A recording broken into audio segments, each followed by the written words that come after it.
Parti. Coucou Audrey, oui. Donc Bonjour. nous sommes, ensemble aujourd'hui pour le 128e, cycle d'investigation de l'académie Grifasi. Donc tu me confirmes que tu connais pas le sujet d'aujourd'hui? Je connais pas le sujet d'aujourd'hui et c'est pour ça que chaque fois vous me voyez déjà avec, le cache sur les yeux. Et nous sommes, plusieurs, opérateurs. Donc moi aujourd'hui, je suis Chaya et je serai l'opératrice et toi la télépathe. Nous sommes plusieurs opérateurs à suivre cette, investigation en même temps, avec les mêmes questions qui sont fixes. Donc ce sera la première partie. En deuxième partie, ce sera une partie libre dans laquelle on pourra approfondir les réponses que tu auras données dans la première partie. Voilà, on va pouvoir commencer le décompte. Tu veux un décompte de combien? 10, Rapide? comme d'habitude. Très bien. OK, allez, on y va. Donc je t'invite à prendre une profonde respiration. 10.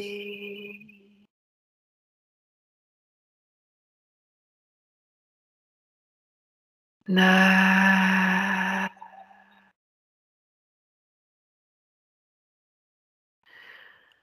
Tu te déconnectes complètement de toutes tes préoccupations, de toutes tes pensées, de toutes tes émotions.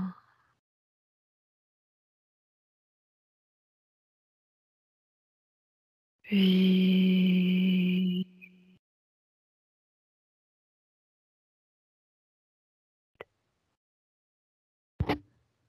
tu te détends complètement et à chaque chiffre, tu vas descendre plus profondément dans l'état d'hypnose. 7.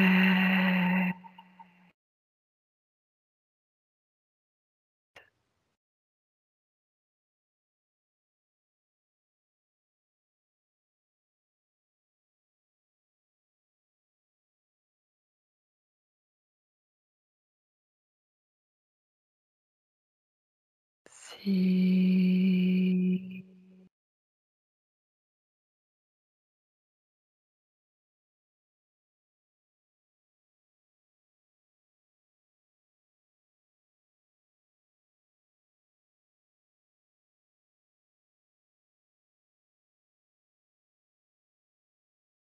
5.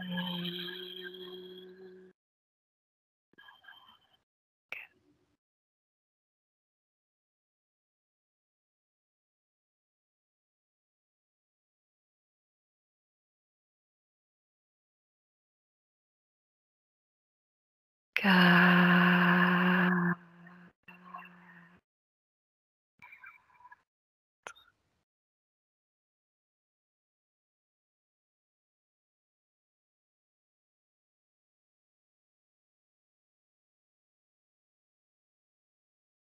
3.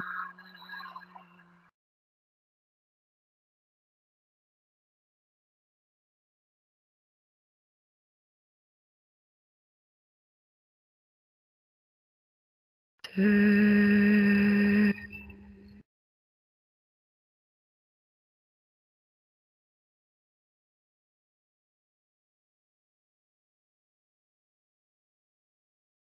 Et 1.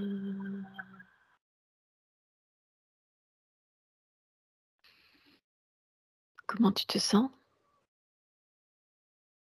Très bien. OK.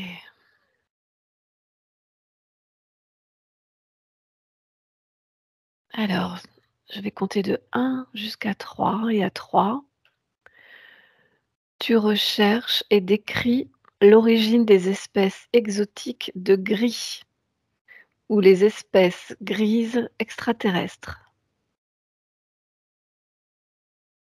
Ah!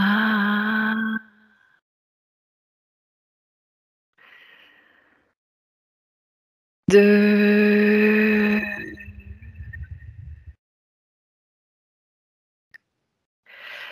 et 3.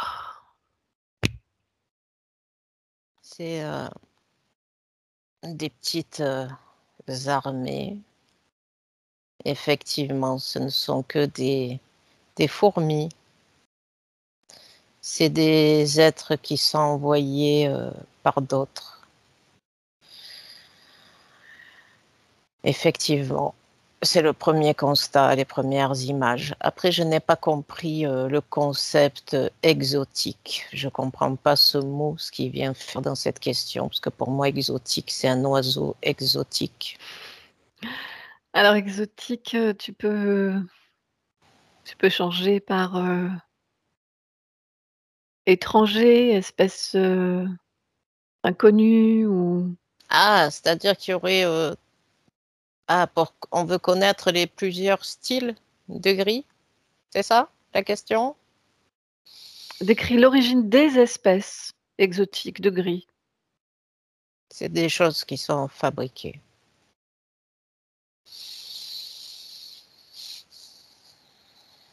Mmh.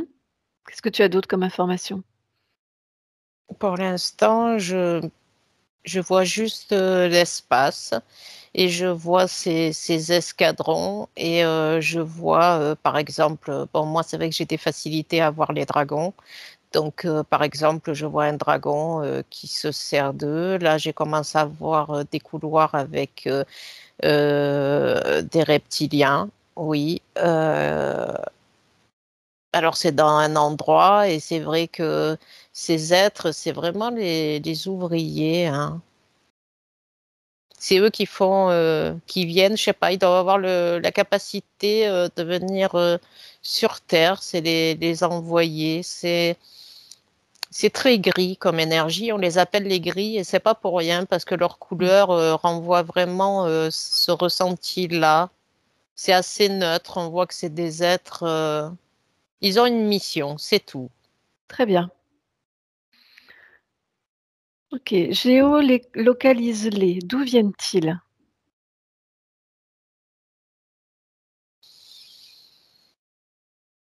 Hors la matrice. Ils viennent hors la matrice. Alors après, il y a. Tu parles de la matrice artificielle, autour de la Terre ou une autre Oui, matrice? oui, oui, ils Très bien. viennent hors notre espace à nous. Oui, ils vivent pas dans cet espace qu'on voit nous là, hein, de ce qu'on voit Mmh. de notre œil d'être humain avec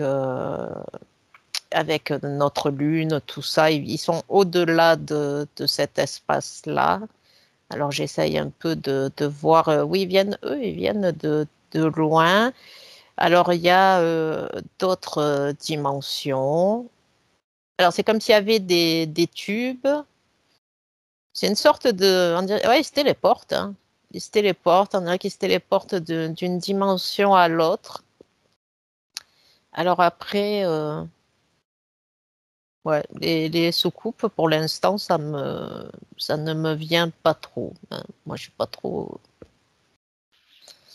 Ok. Très bien. Peut-on diviser les espèces de gris en races? Oui, non ou partiellement?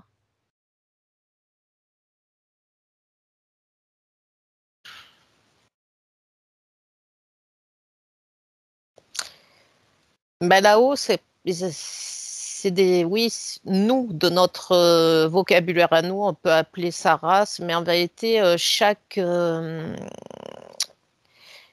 style d'entité prépare ces créatures-là. Donc, avec certaines caractéristiques. Donc, nous, on peut appeler ça race, oui, de notre regard d'être humain, mais c'est plutôt des caractéristiques. D'accord. Eux, si tu regardes de leur point de vue à eux, c'est parce que je dirais pas que c'est juste le mot race, c'est plutôt fabrication, caractéristique. Parce que c'est fabriqué, ça ne naît pas. Parce que le concept de race, c'est quand il y a naissance. Tandis que là, c'est des êtres qui sont fabriqués. C'est comme Très s'il y bien. avait une usine et c'est des choses qu'on assemble, qu'on fabrique, comme on fabrique une voiture. C'est pas. Ouais, c'est pour ça que c'est pas une race, parce qu'en réalité, c'est pas mammifère, c'est pas. Voilà. Donc pour moi, J'entends non. bien, très bien, OK. Voilà. Si on garde quand même, le concept de race, Mm. combien de races appartiennent à cette espèce?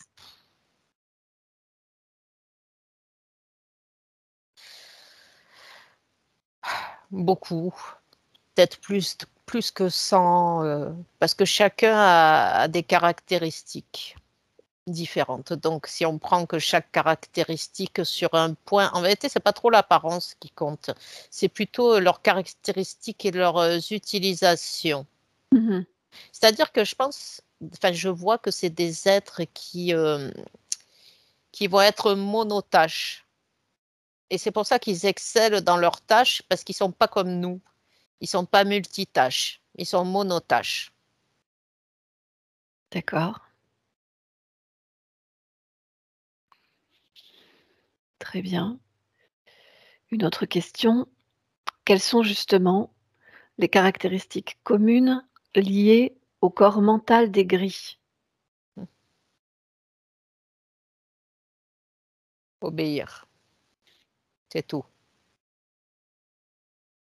C'est un esprit, voilà, il y a un programme de réalisation d'une tâche avec un objectif et je vais à cet objectif. Il n'a pas de sentiment, il n'y a pas d'état d'âme.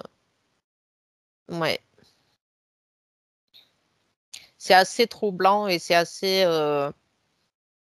ça fait bizarre de capter des êtres comme ça qui n'ont pas l'émotionnel, quoi. Mmh. Il n'y a aucun émotionnel en eux, quoi. D'accord, C'est vraiment des. C'est bizarre parce que c'est quand même vivant, c'est pas des robots. Et de voir bah, ces êtres qui agissent comme ça, ouais. très bien. Autre chose? Non, pour l'instant.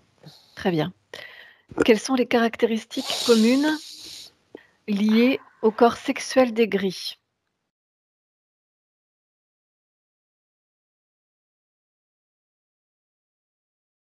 Bah, moi, je vois pas de corps sexuel, hein. Moi, je les vois pas.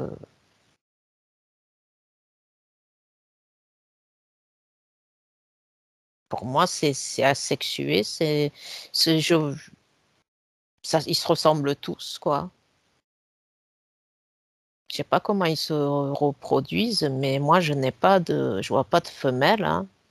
Moi, je Et vois plus. justement, alors qu'est-ce que tu perçois de commun Ben, rien. au niveau du corps sexuel? Non, qu'il y en a pas. OK, Ouais, c'est asexué pour moi, hein, comme être, hein. Non, ils peuvent pas. Pour être sexué, il faudrait avoir des émotions, il faudrait avoir une attirance. Ou sinon, peut-être qu'il y en a qui sont là que pour la reproduction et ceux-là seraient sexués. Mais ceux qu'on voit en plus grand nombre qui travaillent, c'est des ouvriers et qui ne pensent pas, il y a pas de ça, non, il n'y a pas de ça. très Non. bien. Quelles sont les caractéristiques physiques communes que tu perçois comme appartenant à toutes les races de cette espèce extraterrestre? Bah, ils se tiennent debout, tous. Oui, il y en a qui ont des ventres un peu plus gros, un peu plus fins. Les bras, les jambes sont assez longs. Ouais, parce que cette forme de corps, ça va servir aussi par rapport à leur fonction. Ceux qui doivent faire mécanicien, ceux qui doivent venir sur Terre. Voilà, donc oui, il y a quand même la forme commune, c'est donc qu'ils se tiennent debout et qu'ils ont cette forme-là avec deux jambes, un corps et deux bras et cette tête. Voilà, c'est ça la caractéristique commune. D'accord, L'apparence. Après, tu vois, ça diffère. Plus grand, plus petit, plus gros, plus mince, la tête plus ou moins grosse, les yeux plus petits, plus grands. Là, j'ai un morphing qui se met devant moi avec cette superposition, comme si on me montrait toutes ces espèces. Après, non, ouais, si, il y en a qui peuvent avoir des oreilles quand même. Mmh. Voilà. Très bien.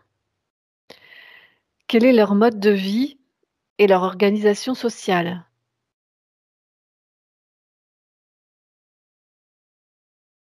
Ah, bah, ça travaille beaucoup. M'a envoyé le bataillon, soldats. Je ne sais pas s'ils ont besoin de repos. C'est pas quelque chose qui me vient. C'est des êtres qui travaillent beaucoup, mais lentement, ce que je vois, mais constamment. Non, je pense que ça n'a pas l'air de se reposer, ces choses-là, hein. Il n'y a pas de loisirs. Il y a, c'est comme des robots, mais en structure, c'est pas comme un robot, je sais pas comment dire, c'est organique, voilà. C'est ça, c'est ce que j'allais dire, très bien. C'est organique, mais c'est un peu comme un robot, quoi. Je trouve pas le mot, c'est un truc pour faire des tâches, quoi. C'est fonctionnel. Oui, voilà, exactement, c'est ça, c'est fonctionnel. C'est très pratique d'avoir d'ailleurs ces êtres. Franchement, t'as ça, c'est super, hein. Ça bosse toute la journée. En plus, comme ça réfléchit pas et puis ça n'a pas d'émotion, waouh, tu as la paix totale et tout ce qui doit être fait sera fait, hein, parce que ah, franchement, ça a été trop fort, quoi. D'inventer ça, c'est une super femme de ménage. OK. Que mangent les gris?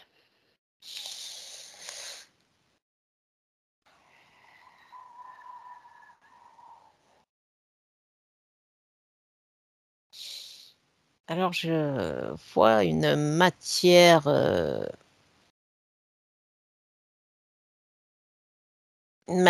grise.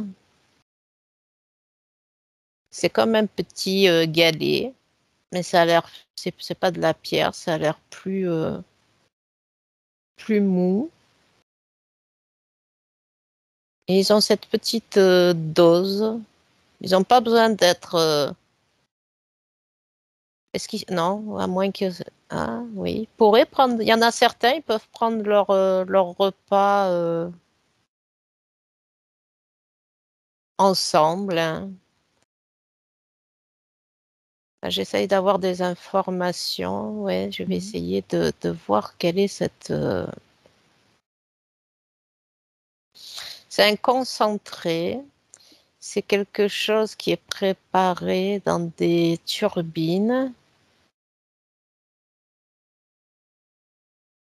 Alors, je ne sais pas s'il y a de l'énergie dedans.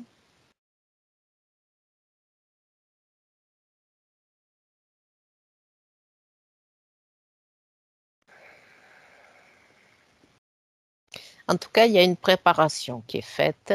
Il y a ce petit galet qui leur est donné et qui remplit tous leurs besoins. Je pense pas qu'ils mangent tous les jours, hein. Je pense que ça mange plutôt une fois par mois. Mmh. Ils ont très peu de besoins. Le métabolisme a l'air. C'est comme s'ils mettaient ça à l'intérieur d'eux, que ça se diffusait, tu vois. C'est comme un galet qui se diffuse lentement. C'est pour ça qu'ils peuvent partir loin et longtemps. Ils n'ont pas cette problématique d'alimentation. Mais je ne, ouais, j'ai pas les infos là pour dire exactement de quelle matière. On dirait quand même de l'énergie qui a été mise sous forme physique, hein. Mmh. On dirait quand même qu'il y a de ça et il y a des molécules. Sûrement de choses que nous ne connaissons pas, mais c'est un assemblage. Ouais, c'est structuré de plusieurs choses. Peut-être peut-être des choses minérales et peut-être des ferrugineux et, euh, effectivement, des déchets, alors ils leur donnent leurs déchets en vérité. Mmh. Les reptiliens, draconiens, c'est un peu comme nos animaux domestiques quand ils ont leurs aliments qui sont faits avec les déchets de l'industrie de la boucherie. Les déchets ou les restes?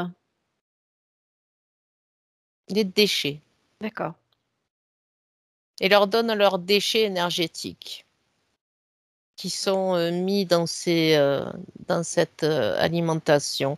C'est pour ça qu'ils sont pas très bien et qu'ils sont pas très beaux parce que du coup ils se nourrissent des déchets d'énergie malsaine. Donc par exemple un draconien ou un reptilien bien en haut de la hiérarchie va avoir les meilleures énergies et eux ils vont avoir vraiment.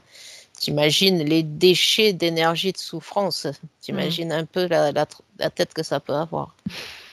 Non. Hem, Qu'est-ce que je veux dire? Est-ce que tu perçois donc tout ça, c'est dans les galets mous, hein? Tout ça, c'est Donc, sous forme de galets. oui, Est-ce que tu perçois autre chose que des galets dans leur nourriture?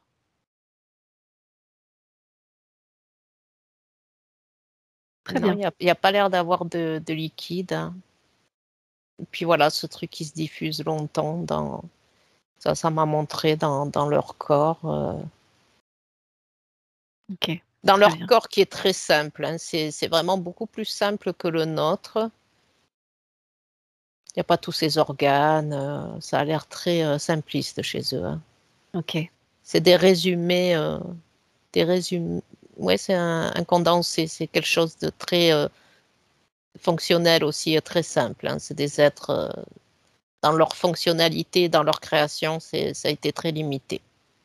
C'est fait exprès d'ailleurs.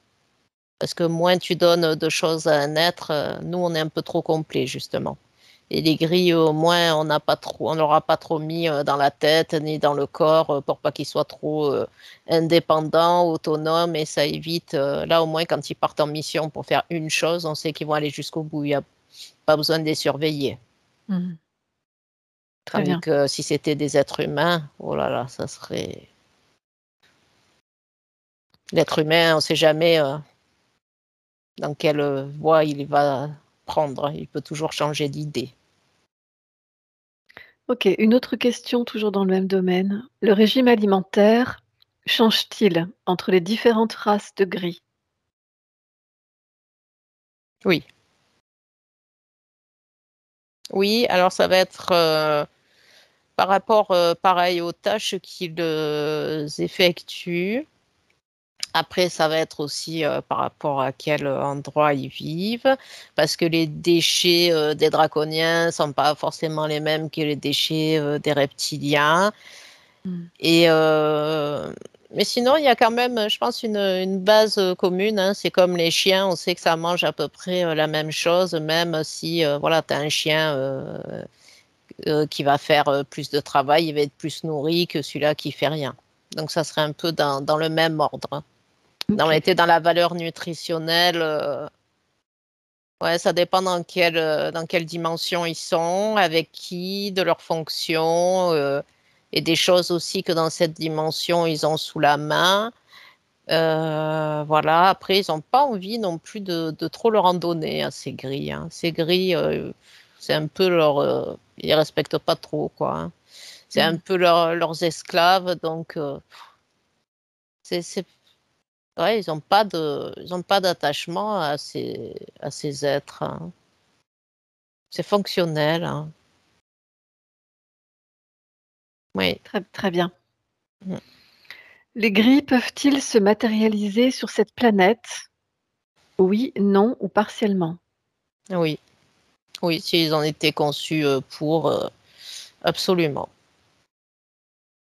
C'est juste, voilà, c'est que si dans leur utilité, ça doit être comme ça, ben, c'est possible, sans aucun problème. De toute façon, ils peuvent aller partout, donc pourquoi ils pourraient pas venir là? D'accord, tu Toujours perçois d'autres informations?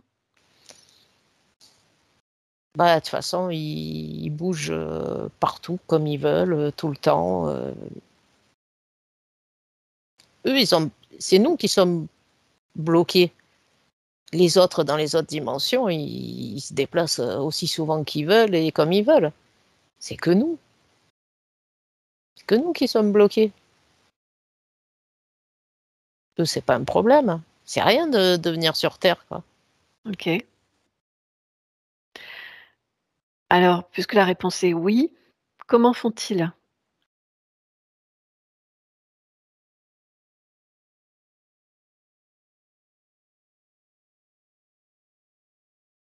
Ben, moi, je vois des passages comme nous, hein, quand on ouvre des portails, hein, pour faire passer les entités, ben, moi, je vois des portails qui s'ouvrent, hein. Mmh. Je vois des tubes, voilà, ils passent. Le voyage interdimensionnel, il y a quand même des règles. Il y a quand même des règles et je pense que tu peux voyager plus facilement. En vérité, c'est par rapport au taux énergétique. Alors, ce que nous, on appelle taux énergétique, taux vibratoire. Parce qu'en réalité, ce que ça me montrait, c'est que donc tu as plusieurs dimensions, tu as plusieurs couches et il y en a qui sont de vibration basse à vibration haute. Apparemment, c'est comme ça que ça se passe. Donc, tu peux voyager, quand tu es haut en fréquence, tu peux voyager dans les plus basses, mais tu as du mal à aller dans les plus hautes. Tu vois? Mmh. Et nous, sur Terre, j'essaye de regarder un peu la. Après, moi, cette Terre, oui, je la ressens différemment parce que je suis attachée à elle. Pardon, c'était quoi la question? C'était? La question c'est: comment font-ils pour se matérialiser sur cette planète? Oui, ben, j'utilise,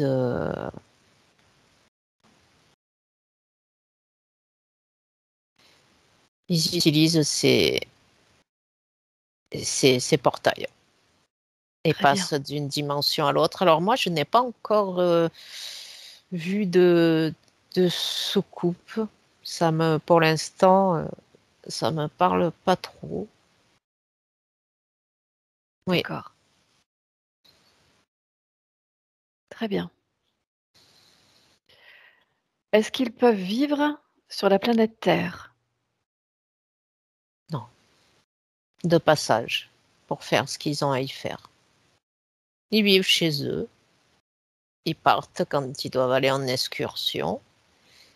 De toute façon, c'est des êtres qui sont tout le temps en train de travailler, les gris, donc ils ne peuvent pas s'établir. C'est pas des êtres qui le soir retrouvent leurs femmes et leurs enfants. C'est pas comme ça qu'ils vivent. C'est des êtres qui travaillent. Donc quand on travaille, on ne s'établit pas. Très bien. Quelles relations et influences ont-ils eues et ont-ils actuellement avec l'humanité?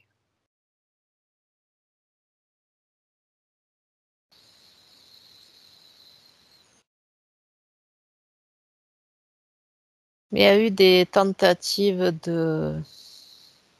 on s'est servi d'eux pour venir au contact.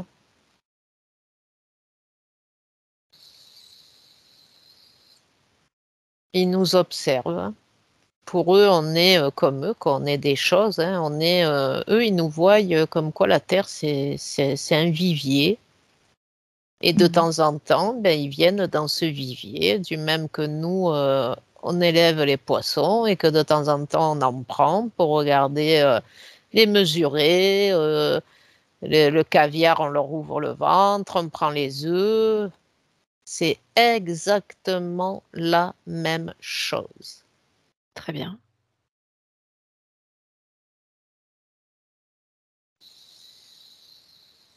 Je passe à une autre question. Quelles relations et influences ont-ils eues et ont-ils actuellement avec les différentes espèces extraterrestres? Qui ça?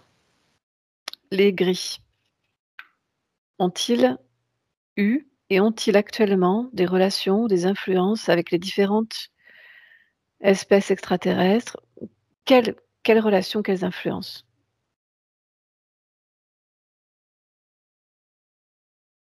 C'est-à-dire qu'il est gris, ils influent sur les... S'ils ont des relations, quelles sont leurs relations avec les autres extraterrestres, Hmm. avec les autres espèces? Oui, oui, ben, j'essaye de...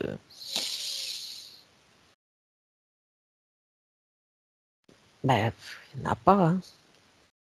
Il n'y en a pas parce que c'est chaque espèce... Non, ils sont pas assez évolués. Ils peuvent pas avoir d'influence. C'est des ouvriers. Tu vas pas copiner avec tes ouvriers. Et ta femme de ménage, elle t'influe pas dans ta vie. Donc c'est un peu pareil, quoi. On s'inspire D'accord, pas d'eux. ils n'ont pas d'influence, mais par contre, quelles sont leurs relations? Mais ils sont en bas, eux. Ils sont en Mmh. bas de la hiérarchie. Tu as commencé à décrire déjà depuis le début, effectivement. Ah Regarde ce que oui. tu peux avoir comme, autres informations.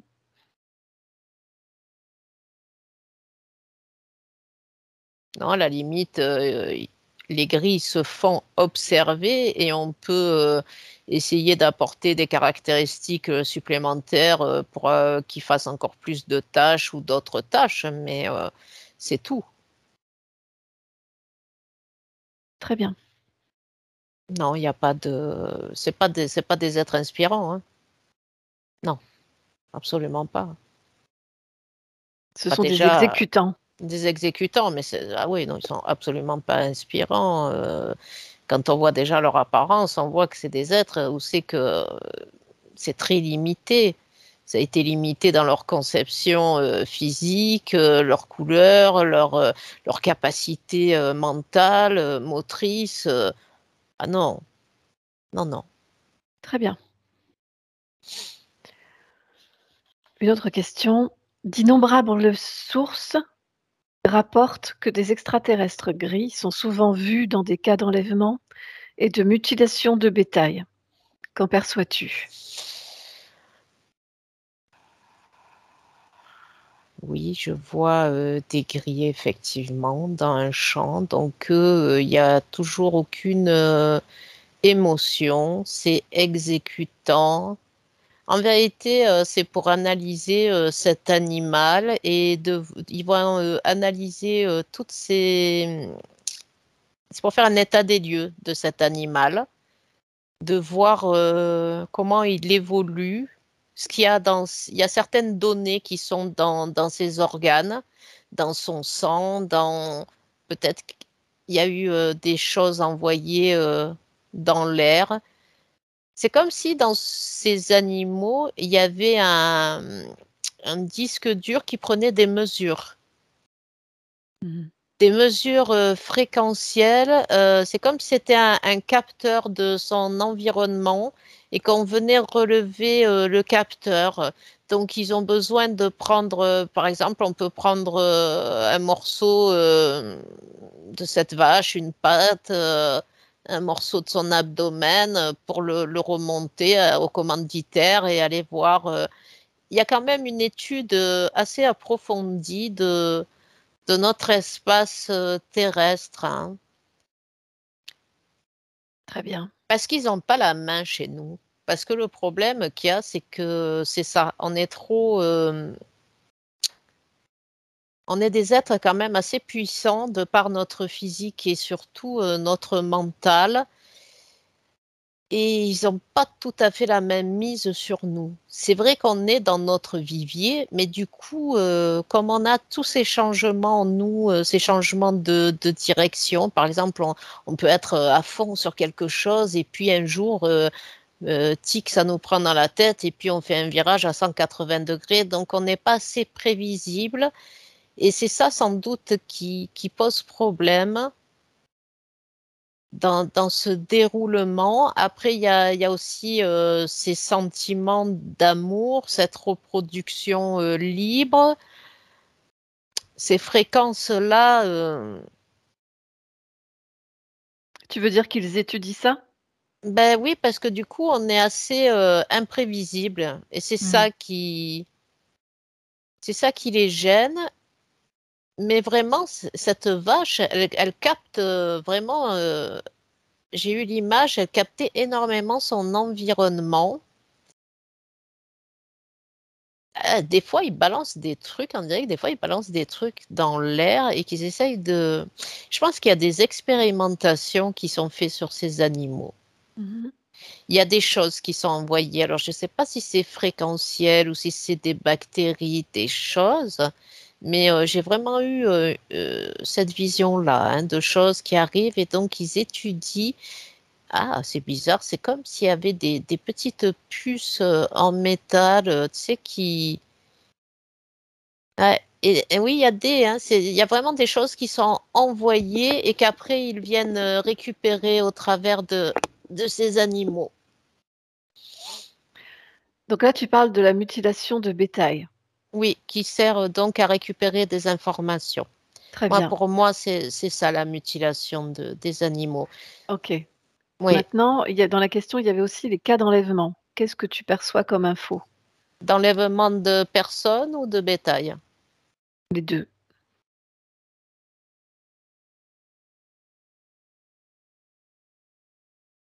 En réalité, ils enlèvent les gens parce qu'ils ont une technologie pour nous lire. C'est comme s'ils nous branchaient et qu'on était un disque dur et qu'ils pouvaient récupérer toutes les données qu'on a dans notre cerveau. Et après, ils prennent ces données et eux, ils arrivent à les lire. Et tout ça, c'est vraiment toujours une étude. Je pense qu'il doit y avoir des terres, enfin ailleurs, il y a des gens qui nous ressemblent. Qu'est-ce que tu veux dire par là? Mais je pense que c'est comme c'était une expérience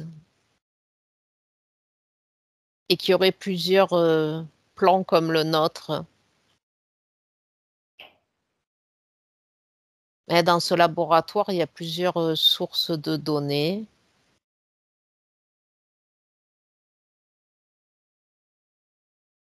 C'est pas la première fois que j'ai cette information.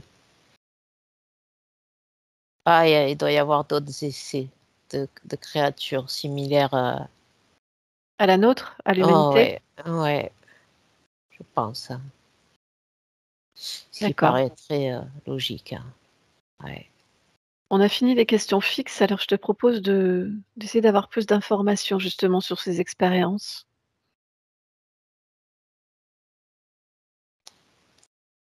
C'est-à-dire, Au alors, niveau attends. génétique, regarde ce que tu peux avoir comme information sur des expériences génétiques, sur des espèces peut-être semblables En à la nôtre. vérité, Qu'est-ce que ils tu as comprennent pas tous ces sentiments. Ils étudient cette naissance d'émotions en nous.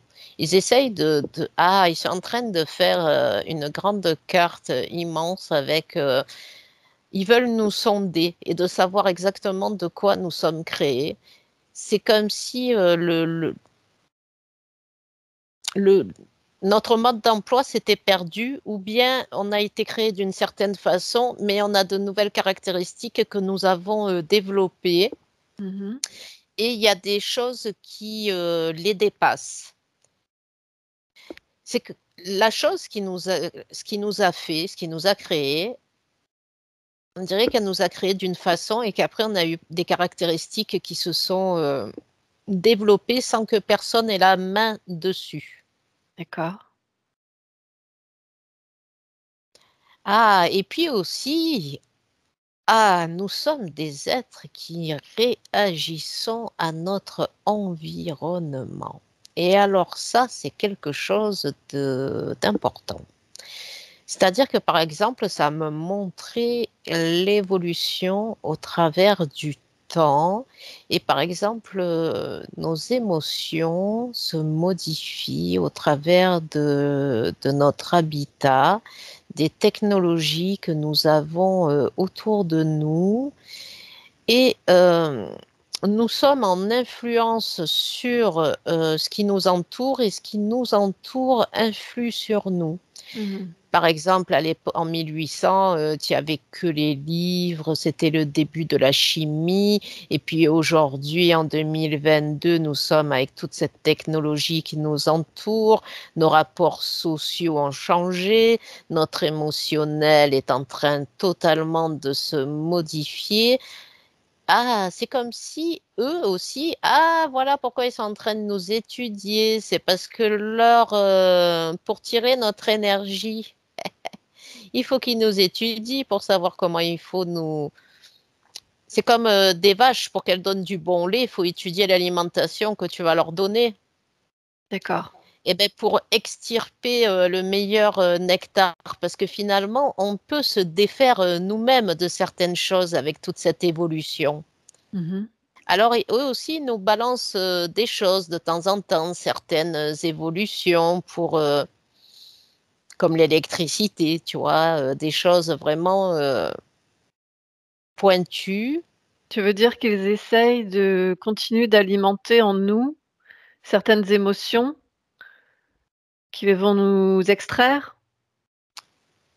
Oui, ça, bien sûr, oui, oui. Il y a, par exemple, l'électricité, ça nous a arrangé la vie, tu vois, aussi. Oui, Enfin, je oui. sais, c'est l'image que j'ai eue, parce que ça, c'est vraiment quelque chose qui était très facile à leur porter de nous le donner, de nous le transmettre, parce qu'il y a plein de technologies qui pourraient nous transmettre.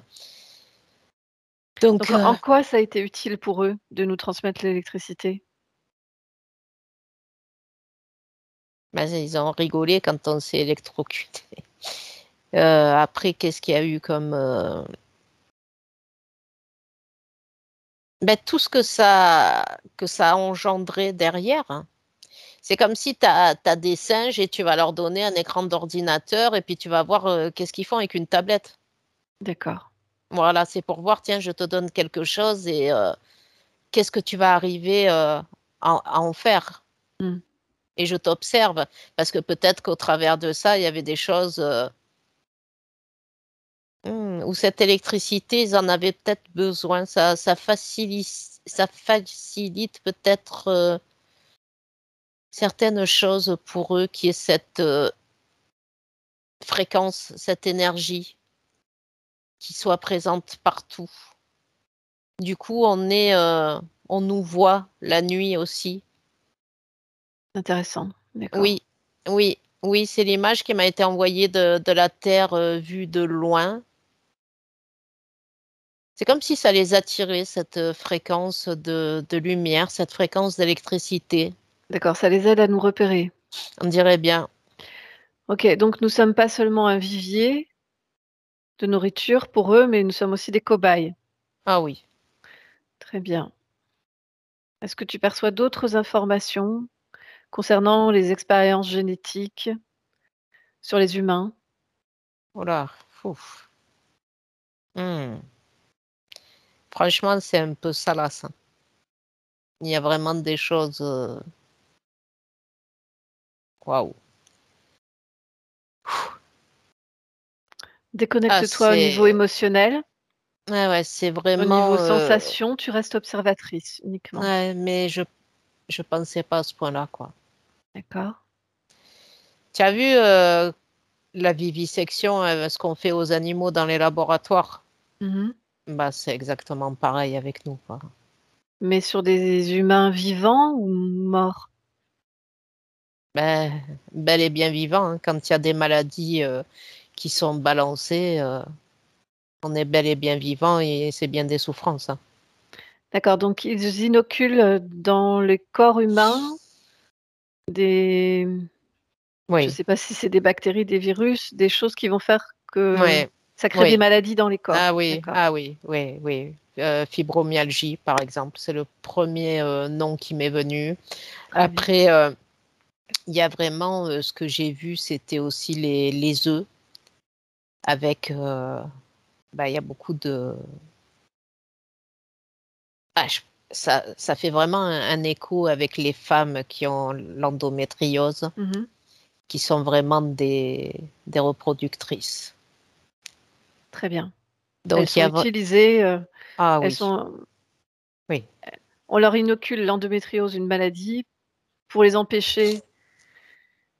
Non, l'endométriose, c'est la réponse du corps à cette... ton corps physique va forcément réagir à ce qui se passe dans ton corps énergétique.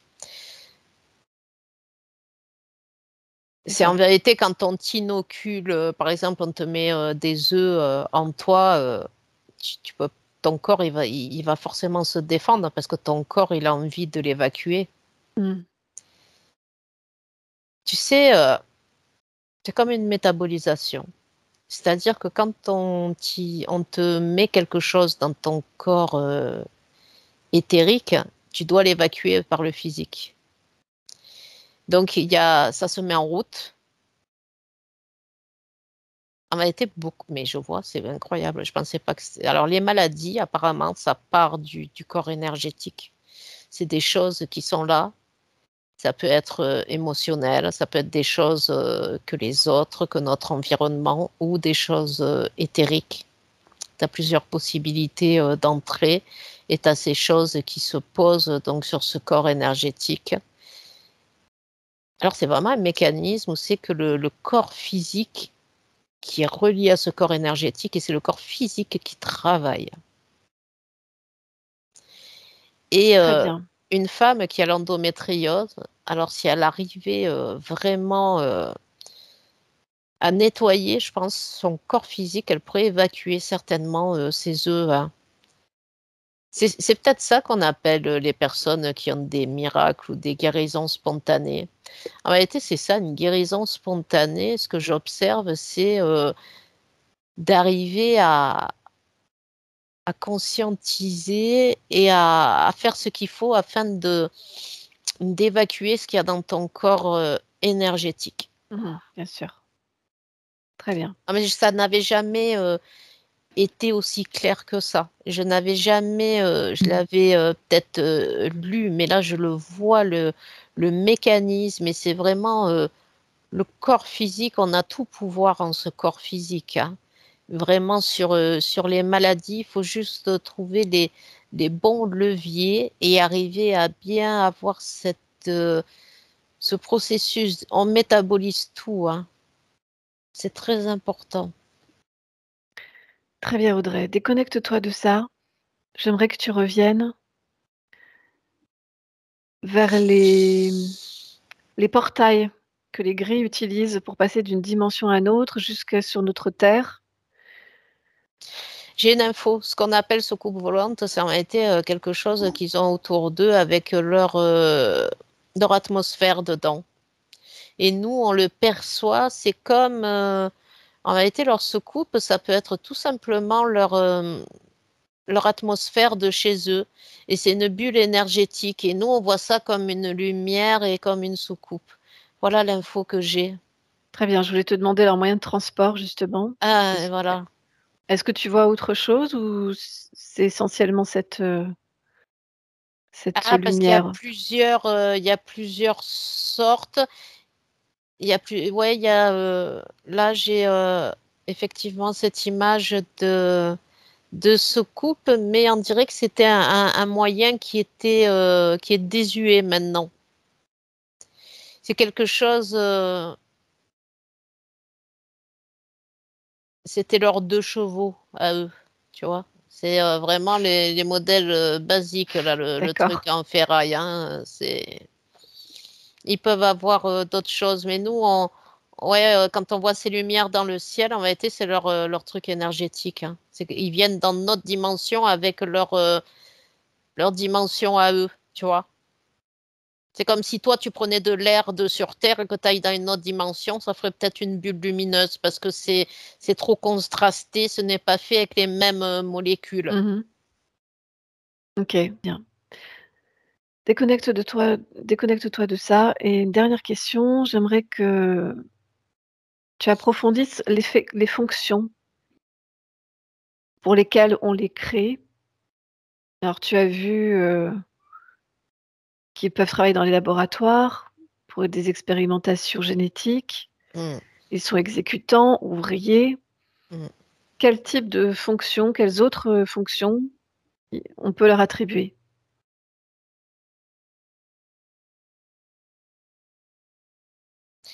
J'ai eu encore un flash là, au niveau des laboratoires et c'est assez, impressionnant, hein.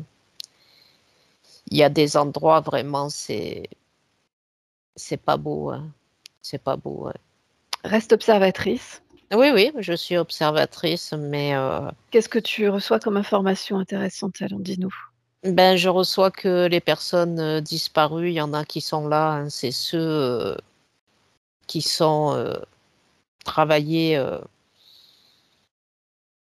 si tu as de la chance, tu reviens, mais si, ça dépend entre quelles mains tu tombes, hein. Il y en a qui sont vraiment, plus pervers que d'autres.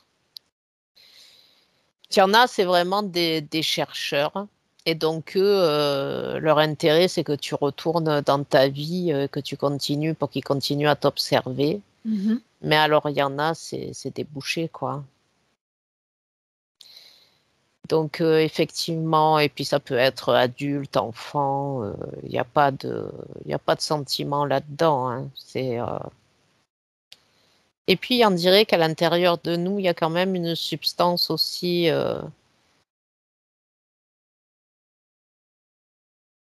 il y a quelque chose en nous qui peut nourrir, certaines espèces.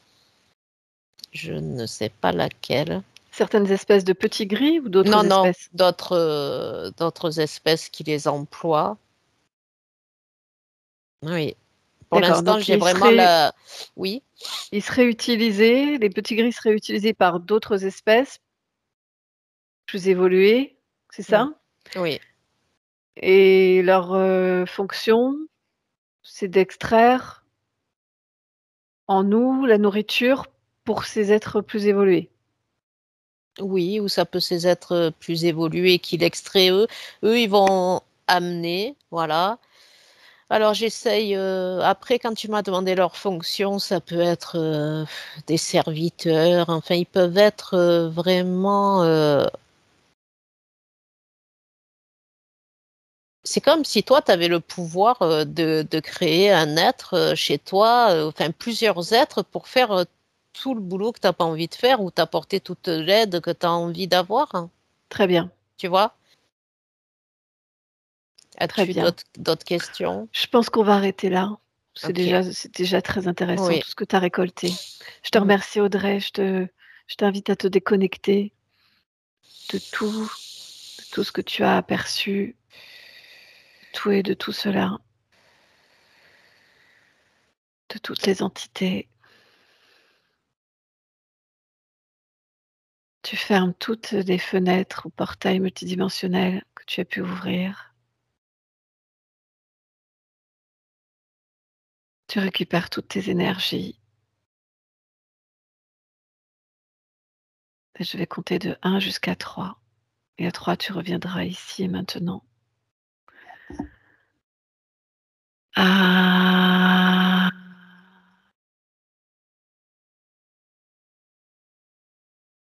Tu récupères toutes tes énergies, tu harmonises tous tes corps et tu crées toutes les fréquences en toi qui sont la meilleure contribution pour toi, pour que tu te sentes parfaitement bien, Ah. parfaitement ressourcé, vitalisé, purifié. De... Et tu commences à revenir dans ton corps, à sentir les bouts de tes doigts, de tes orteils. Et 3. Benvenuto a questo nuovo video di Disclosures. Oggi parliamo della cosiddetta sessione di ipnosi investigativa. In realtà non esiste una sessione di ipnosi investigativa. Non che non si possa fare investigazione di ipnosi, però è che non esiste una sola sessione di ipnosi per dire si è fatta investigazione, per prendere quell'informazione come buona. Perché? Sappiamo intanto che l'informazione che arriva in ipnosi è molto contaminata, la percentuale di inquinamento dell'informazione è altissima. Pensate a questa informazione che viaggia per tantissime dimensioni, attraversa densità, passa per coscienze che volontariamente o involontariamente possono distorcerla e poi arriva infine alla persona che sta in ipnosi, che ha una coscienza, ha una mente, ha un'esperienza e interpreta questa informazione secondo la sua struttura mentale, secondo le sue credenze, che per quanto si possa essere più o meno liberi mentalmente, liberi pensatori, sempre c'è una parte subliminale che interpreta in base all'educazione ricevuta, alla cultura e perché no, anche tutte le esperienze di esistenze passate che ancora lasciano un segno in noi. Per capirci, è come se dovessimo parlare con un'altra persona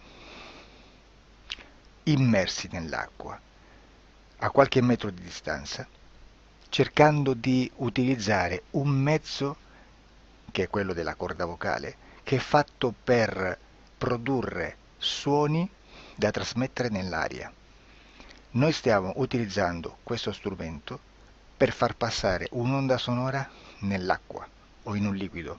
Chiaramente il suono viene completamente distorto, sempre ammesso che sia per il nostro corpo facile e non difficoltoso poterlo fare senza avere dei problemi come ingurgitare acqua o eccetera. Ma non solo. Supponiamo che per questo tipo di comunicazione utilizziamo anche due lingue diverse, per esempio un italiano e un russo o un giapponese. Per quanto possiamo anche interpretare il labiale, non possiamo capire quello che ci sta dicendo, perché la lingua è diversa. La lingua, diciamo, da dove parte l'informazione a dove arriva è completamente diversa, il codice, il linguaggio è diverso, ma possiamo anche cercare di capirci attraverso i gesti, attraverso le espressioni facciali. Per quanto sia ipoteticamente facile poterlo fare sott'acqua, però non dobbiamo dimenticare che l'acqua non è l'aria e può distorcere l'immagine, ma non solo. Dobbiamo anche pensare che l'altra persona, che parla un'altra lingua, che viene da un'altra cultura, potrebbe interpretare i segnali che noi interpretiamo come X in Y.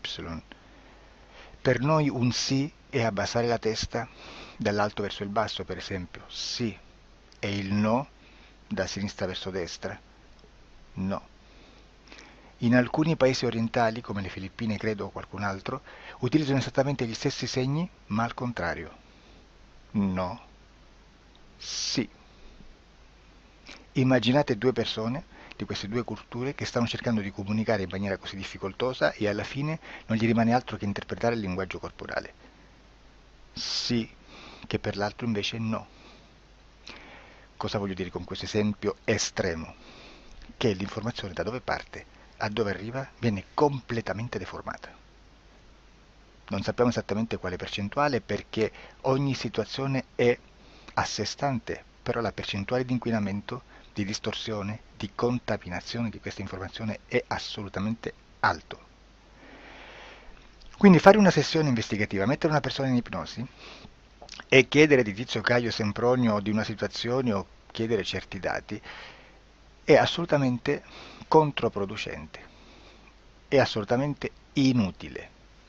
Quindi vi chiederete cosa fate allora voi quando fate ipnosi, quando fate delle domande, quando cercate delle risposte e con queste informazioni che vi arrivano lavorate sulla situazione esoterica del cliente.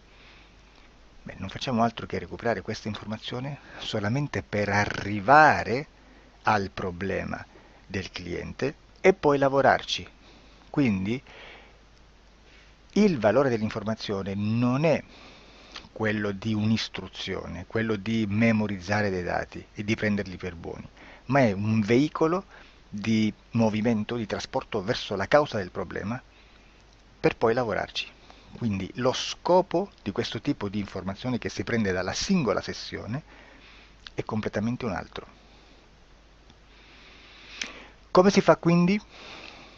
Investigazione in ipnosi. Il lavoro non è semplice, il lavoro è lungo, difficoltoso, stancante.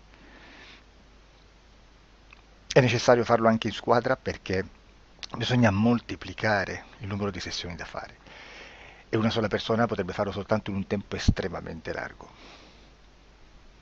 Noi abbiamo delle informazioni che prendiamo ormai per buone, ci lavoriamo, danno dei risultati e quindi per noi sono buone. E come abbiamo fatto ad avere queste informazioni?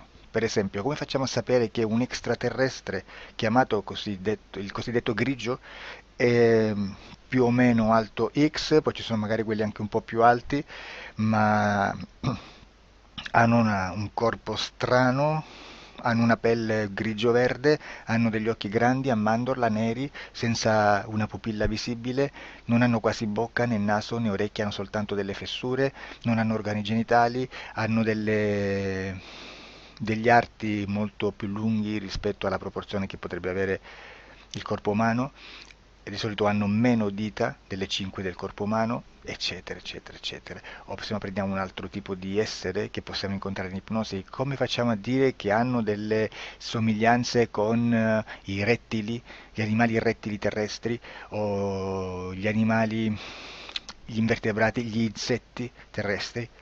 Perché? Perché siamo sicuri di questa informazione e ci lavoriamo e quando ci arriva la prendiamo già per buona, nonostante sia anch'essa contaminata. Perché queste informazioni sono arrivate da tantissime sessioni, fatte da tantissime persone, con tantissime altre persone sotto ipnosi, e che nel contesto di tutto il lavoro gli uni non sapevano degli altri. Questo dato può essere più o meno rilevante, sempre c'è contaminazione e quindi possiamo prendere per buono anche un gruppo di lavoro dove l'uno possa sapere dell'altro.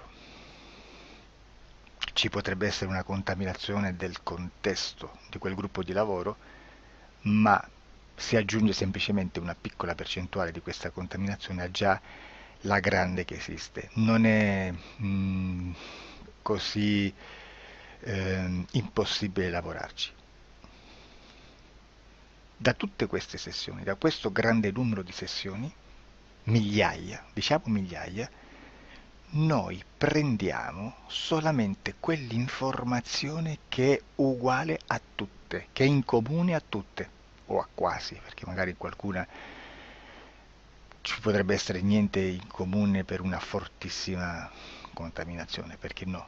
Ma dobbiamo prendere una stragrande maggioranza, proporzionalmente abnorme rispetto a quello che potrebbe essere un minimo di scartabile, e lì possiamo prendere per buona questa informazione. Quindi se noi su 10.000 persone diverse, con operatori anche diversi, in cui in ogni sessione vediamo un essere che più o meno ha le stesse caratteristiche del grigio o dell'insettoide, a forma di mantide religiosa, o il rettile a forma di lucertola, per esempio, di serpente o di quello che sia, o se vediamo il pianeta Marte più o meno di colore rosso, o se vediamo dei sotterranei eterici, non fisici, nel sottosuolo terrestre, soprattutto sotto le grandi città, dove c'è concentrato molto potere, molta energia di questo tipo, e che più ne hai più ne metta. Se vediamo degli impianti che hanno certi tipi di funzioni, certi tipi di forme in certe parti del corpo, e questa informazione la ritroviamo tutta o quasi in tutte le sessioni fatte, eseguite, realizzate da tanti anni a questa parte, significa che quella è una informazione affidabile. E vi posso garantire che stiamo parlando di una percentuale bassissima. Su un 100% staremo, credo, forse più in basso di un 2-3%. immaginate tutto il resto è spazzatura, è informazione spazzatura. Sì, spazzatura.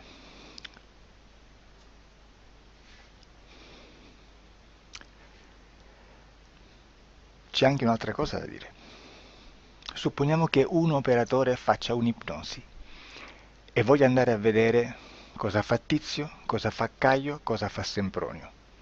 Arrivano delle informazioni e si dice che Tizio è biondo, Caio è zoppo e Sempronio è uno sportivo. Intanto già abbiamo detto che una sessione soltanto non serve, d'accordo? Ma poi c'è da dire che una coscienza, un essere, in ambiente subliminale, la sua parte subliminale potrebbe non dare autorizzazione a questa fuoriuscita di informazioni. Mi potreste dire, e allora tu quando chiedi agli esseri cosa fanno, cosa non fanno? Beh, intanto la prendo sempre con le pinze perché abbiamo sempre detto che tutto è molto contaminato e mi serve solo per dirigermi da una parte. Ma c'è anche da dire che se un essere interferisce con l'altro, ha aperto un canale di comunicazione a cui non può ovviare, a meno che non lo recida, non lo annulli. Quindi quando io faccio la domanda a un essere, se lo faccio attraverso l'interferito, mi arriva l'informazione per un canale aperto che sottostà alla volontà dell'interferito. Sulla volontà dell'interferito parleremo in un prossimo video disclosures. Però, se io voglio fare un'investigazione sopra Tizio, Caio e Sempronio che non hanno nessun collegamento, nessuna interazione e nessuna interferenza con il soggetto con cui io sto realizzando l'ipnosi, non è detto che mi arrivi questa informazione. Assolutamente. Potrebbe esserci completamente un muro. Come potrebbe esserci informazioni perché quell'altra parte potrebbe autorizzare comunque. Ma non è detto.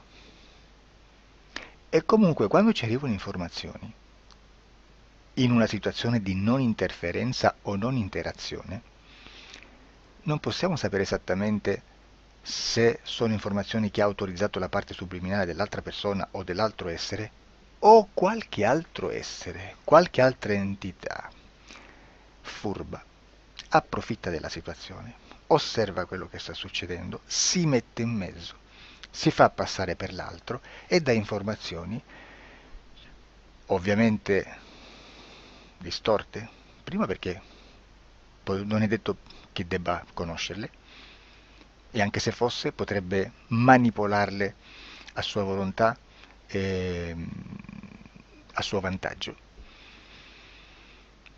E quindi immaginate che situazione ridicola ci si viene a trovare, in quale situazione ridicola ci si viene a trovare in questi casi.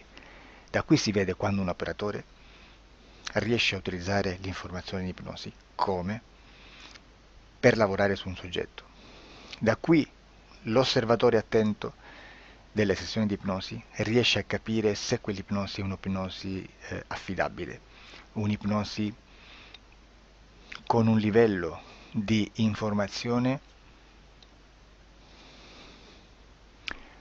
certa, con una alta percentuale di informazione certa. Non vi nascondo che in futuro potrei anche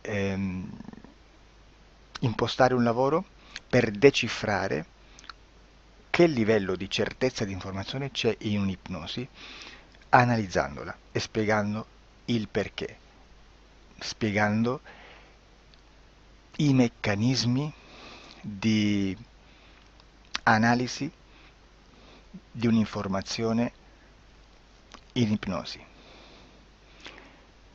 che poi anche è molto istintivo.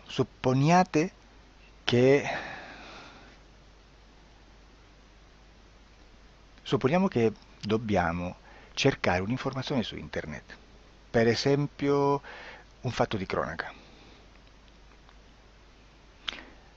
Voi preferite mettervi su un sito ufficiale? A caso. l'ANSA in Italia, ADN Kronos, qualche telegiornale, che per quanto possano manipolare l'informazione ad alti livelli, comunque possiamo dare affidabile la fonte dell'informazione che viene trasmessa. Non possono trasmettere una bufala sicuramente. Verrà sicuramente manipolata ad altri livelli. Ne parleremo in altri video, ma a livello base la fonte è certa. Sicuramente non andrete a cercare questa informazione sul primo sito, il primo blog che vi passa davanti e magari ha 4 followers. Perché? Perché non vi dà nessuna garanzia della certezza della fonte. Non c'è un controllo né nella struttura interna di questa agenzia di informazione e né dal grande pubblico, che per la quantità di persone che attingono quell'informazione si può dedurre se l'informazione è certa o meno, perché è un'informazione che passa in un pubblico così vasto che se ci dovesse essere una distorsione con la realtà è molto probabile che venga fuori. Credo che abbia detto quasi tutto sulle sessioni investigative. Prima di chiudere aggiungo che proprio per questo stiamo conducendo dei cicli di investigazione in ipnosi regressiva che comprendono tante sessioni con persone diverse, con una buona o eccellente suscettibilità ipnotica sicuramente, per poter indagare su spazi ristretti su alcuni temi. Perché dico spazi ristretti? Perché se andiamo a prendere eventi grandi nel tempo, nello spazio, storici, parlare di qualcosa di molto generico implica una quantità di sessioni abnorme. Immaginate se dovessimo fare una sessione investigativa sui buchi neri. Quanta informazione ci sarebbe e quante informazioni da filtrare. Sarebbe quasi impossibile farlo in questa maniera. Ma se noi riduciamo lo spazio di investigazione, se noi prendiamo per esempio, investighiamo sulla pedofilia nella Chiesa Cattolica, ecco, se già restringiamo il campo d'azione è molto più facile che possiamo attingere informazioni affidabili, presuntamente affidabili, con un numero di sessioni sicuramente alte, ma ridotte rispetto ad altri tipi di sessioni molto più generiche, su temi molto più generici. Quindi per fare anche delle investigazioni su temi molto generici bisogna suddividerli in temi, in dettagli, per poi alla fine, quando tutta l'informazione è stata filtrata ed è stata dedotta di informazione comune, si possono mettere insieme per cominciare a costruire il quadro, mettere insieme tutti i puzzles. Questo è il vero senso dell'informazione in ipnosi, quando si fa ipnosi investigativa. La sessione per risolvere una problematica, un problema, con una presunta origine esoterica di un cliente, di una persona, è un'altra cosa, sono altri metodi, altre tecniche e l'informazione si usa in un'altra maniera, ha un altro scopo. Grazie, ci vediamo al prossimo video. Disclosure. Ciao.